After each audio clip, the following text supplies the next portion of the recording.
नाज़रीन, नसीराबाद में मुख़्तलिफ़ पाड़नि जे रहवासियुनि पारां सेप्को ख़िलाफ़ एहतजाजी रैली कढी मुज़ाहरो करे धरणो हयो वियो। क़ौमी अवामी तहरीक जे सॾ ते शहरियुनि, वापारियुनि ऐं मुख़्तलिफ़ मकतबाए फ़िक्र सां वाॻियल माण्हुनि accident rural division Larkana, STO SEPCO ऐं ॿियनि सेप्को अमलदारनि ख़िलाफ़ मुज़ाहरो करे नारेबाज़ी कई।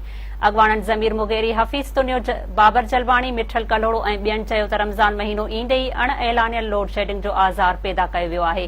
केतिरनि ई पाड़नि जा सड़ियल ट्रांसफार्मर बिल नाहिनि बदिलाया विया। सेप्को अमलदारनि मुख़्तलिफ़ मुहलनि जूं लिंकूं लाहे रुगो रिश्वत खोरी करे रहिया आहिनि।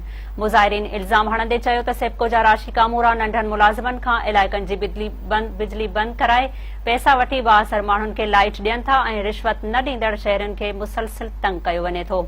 एहतजाज कंदड़नि मुतालबो कयो आहे त राशि सेप्को अमलदारनि ख़िलाफ़ कार्रवाई करे सड़ियल बिजली ट्रांसफार्मर बदिलाए इलाइक़नि जी बिजली बहाल कई वञे ऐं लोड शेडिंग जो आज़ार ख़तम कयो वञे, न त ग्रिड स्टेशन आॾो धरणो हंयो वेंदो।